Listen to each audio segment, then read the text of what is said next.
we'll be working in the country. So I just don't think you're going to have a problem. I think when we have an agreement, you can say whatever you want about security, who's going to do it, and that's going to be a very pleasant conversation. You know, I've always found about the British, they don't need much help. They can take care of themselves very well. That sounds like you know what? No, it sounds like it's evasive, but it's not evasive. Just to follow up on that, if British troops are in Ukraine keeping the peace and get attacked by Russia, will you come to their aid? If the British people are in Ukraine and they get attacked. If British soldiers in Ukraine. Trump has just launched a blistering attack on Kier Starmer that exposes a growing international crisis of confidence in British leadership. The former US president didn't mince words when questioning if Britain could truly stand against Russian aggression without American protection. Yeah, George Parker from the Financial Times. Can you see any situation where US forces could be deployed as a backstop in a peacekeeping operation in direct confrontation with Russian forces? Well, they're militarily or what? But we are a backstop because we'll be over there. We'll be working in the country. We're going to be, that's a great thing economically for them because, you know, when you talk about economic development, we're going to have a lot of people over there. So there's a backstop thing. You know, first you're going to have European countries because they're right there. We're very far away. We have an ocean between us.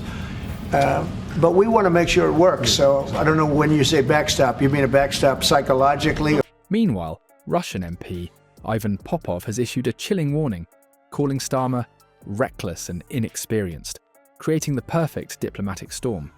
What happens when both your allies and your adversaries start questioning your credibility on the world stage? Let's break down this dangerous diplomatic game Starmer finds himself playing. Before we move on, I'd like to ask you a small favour. If you appreciate this content, please take a second to like this video and subscribe to the channel.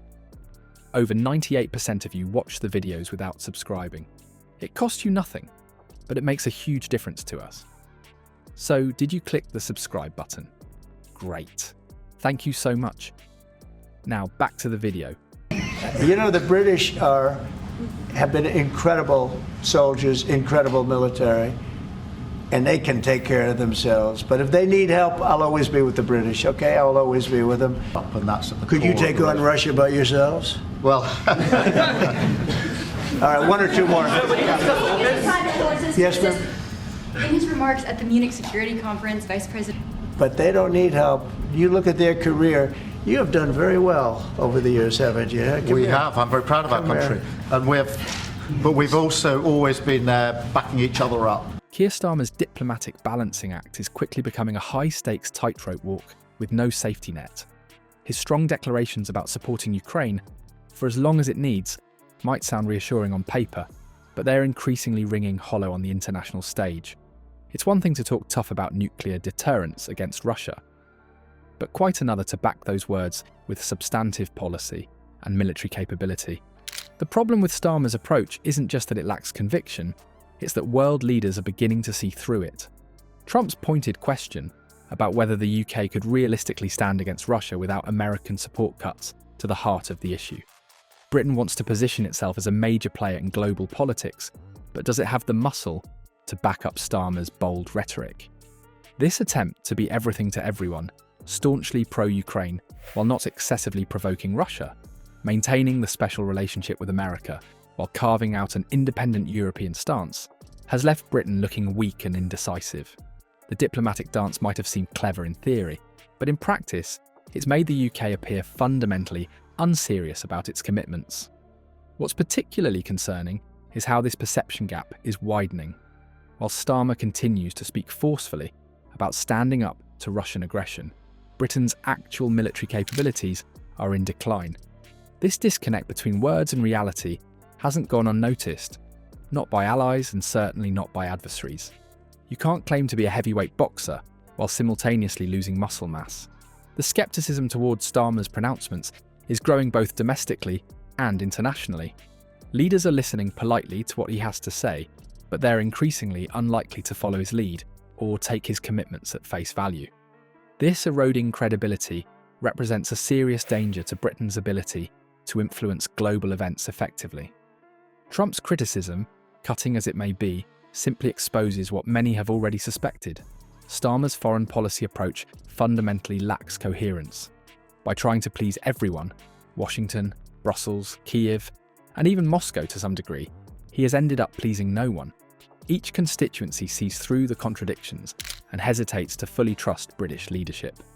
Moscow isn't just criticising Starmer's policies, they're openly mocking his leadership. When a nuclear power decides contempt is the appropriate response to your country's leader, it reveals a calculated strategy designed to diminish your nation's standing on the world stage. Russian officials have undergone a striking transformation in how they regard Britain. No longer treated as a formidable geopolitical player worthy of diplomatic respect, the UK is now being portrayed as little more than America's obedient puppet, a once great power desperately clinging to past glory while hiding behind American protection. The contempt has become personal. Russian MP Ivan Popov's televised attack on Starmer didn't merely express diplomatic disagreement, it questioned the very competence of Britain's leadership. His characterisation of Starmer as inexperienced and out of his depth signals that Moscow views the Prime Minister not as a worthy adversary, but as a political novice, undeserving of serious engagement. Perhaps most revealing was Popov's ominous warning that should Starmer continue with his aggressive rhetoric, Russia would respond with force. This isn't just diplomatic posturing, it's a threat that reveals how Russia categorises world leaders, those they fear and those they dismiss. Britain has been firmly placed in the latter category.